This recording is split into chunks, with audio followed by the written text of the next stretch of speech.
Hello friends, welcome back to my channel. I am Prabh with you and आज मैं आप सबके साथ डिस्कस करूंगी ऑब्जेक्टिव्स, नीड, इंपॉर्टेंस या फिर पर्पस ऑफ इंश्योरेंस। इन चारों में से कुछ भी पूछा जाए, आंसर इज सेम। तो इसके कुछ चार एस्पेक्ट्स हैं। पहला है इंडिविजुअल एस्पेक्ट, जो कि हम इस वीडियो में डिस्कस करेंगे, बाकी फर्दर हम नेक्स्ट पार्ट में डिस्कस करेंगे। ओके सो अभी हम डिस्कस करेंगे इंडिविजुअल एस्पेक्ट्स का। तो इंडिविजुअल एस्पेक्ट्स में सबसे पहला पॉइंट क्या आता है? सिक्योरिटी का। सिक्योरिटी ये सबसे इंपॉर्टेंट ऑब्जेक्टिव है हमारे इंश्योरेंस का अगेंस्ट रिस्क, क्योंकि हर पर्सन चाहता है कि अगर वो कोई रिस्क ले रहा है तो उसकी सिक्योरिटी होनी चाहिए, यानी कि वो सिक्योर रहना चाहिए। कोई भी पर्सन ये नहीं चाहेगा कि उसको लॉस हो। तो जो इंश्योरेंस कंपनी है वो ये गारंटी करती है कि जो आपका इंश्योर्ड पर्सन है, इंश्योर्ड पर्सन कौन होता है? जिसने इंश्योरेंस लिया है, कि उसको कॉम्पनसेशन मिलेगी अगर कोई भी लॉस हो जाता है अनसर्टेन इवेंट की वजह से।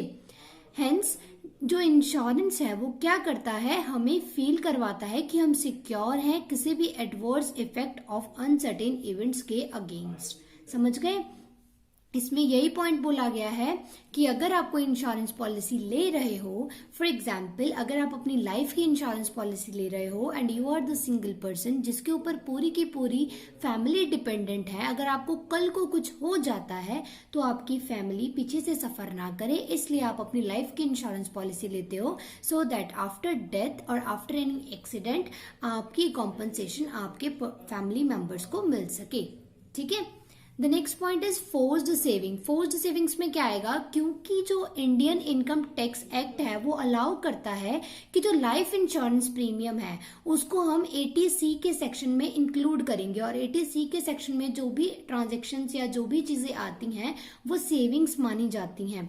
तो सेविंग्स के ऊपर कभी भी टैक्स नहीं लगता है, इसलिए ये डेवलप करती है हर एक इंडिविजुअल में ये हैबिट कि आप इंश्योरेंस पॉलिसी लो, बिकॉज एक तो ये टैक्स सेविंग है और ऊपर से आपकी ये इन्वेस्टमेंट है और एक सेविंग्स है। Right. Next is mental peace. Mental peace में क्या आएगा? क्योंकि हर person, every person is exposed to different type of hazards like life, accident, health etcetera. हर पर्सन कोई ना कोई मेंटल हेल्थ से सफर कर रहा होता है, क्योंकि जो हमारे घर के बड़े होते हैं, लाइक जिनके ऊपर पूरी फैमिली डिपेंडेंट होती है, उनको यही रहता है कि कल को अगर मेरा एक्सीडेंट हो गया या मुझे कुछ हो गया या फिर कोई घर पे चोरी हो गई या कोई नेचुरल कैलामिटी की वजह से सब कुछ बर्बाद हो गया तो क्या होगा हमारी फैमिली का। तो इंश्योरेंस हमें ये हेल्प करता है कि हमारा मेंटल पीस बना रहे, क्योंकि अगर हम इंश्योरेंस पॉलिसी ले लेते हैं, आफ्टर दैट अगर कुछ भी हो जाता है तो उसकी कॉम्पनसेशन हमें मिल जाएगी। Okay. Next point is economic independence.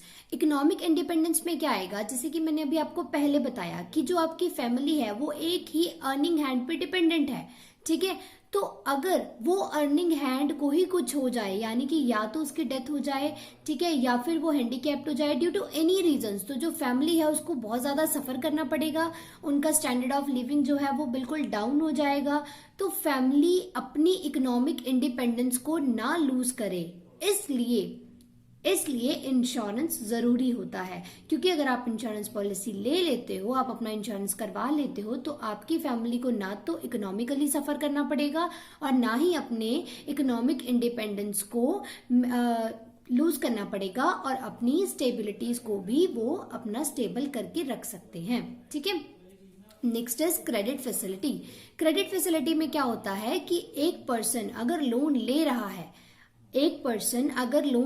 है और उसको due to any reasons loan नहीं मिल रहा है, अगर उसने इंश्योरेंस पॉलिसी ली है तो उसको लोन दे दिया जाएगा, क्योंकि लोन वाली कंपनी को ये लगेगा कि अगर ये लोन नहीं रीपे कर पाया तो जो इसकी इंश्योरेंस कंपनी है, यानी कि जो इसने इंश्योरेंस पॉलिसी ली है, हम उनसे कॉम्पनसेशन ले सकते हैं।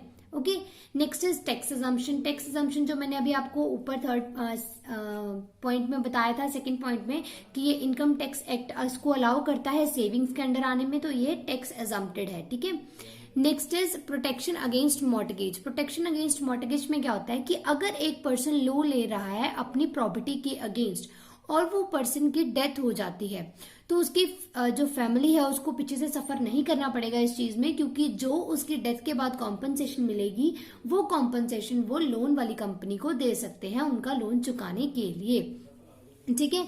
नेक्स्ट इज प्रॉफिटेबल इन्वेस्टमेंट, क्योंकि प्रॉफिटेबल इन्वेस्टमेंट है कि यहाँ पे नंबर ऑफ पॉलिसीज होती हैं, लाइक इंडोमेंट पॉलिसीज होगी, यूएलआईपीज होगी, डेफर्ड एन्युटीज होगी, जिससे ये प्रूव्ड होता है कि आपको लॉन्ग रन में प्रॉफिट हो जाएगा, क्योंकि ये एक तरह की इन्वेस्टमेंट है। और इन्वेस्टमेंट अगर आप करते हो तो आपको, जाहिर सी बात है, अगर आप सही जगह पे इन्वेस्ट कर रहे हो तो आपको पक्का पक्का पक्का प्रॉफिट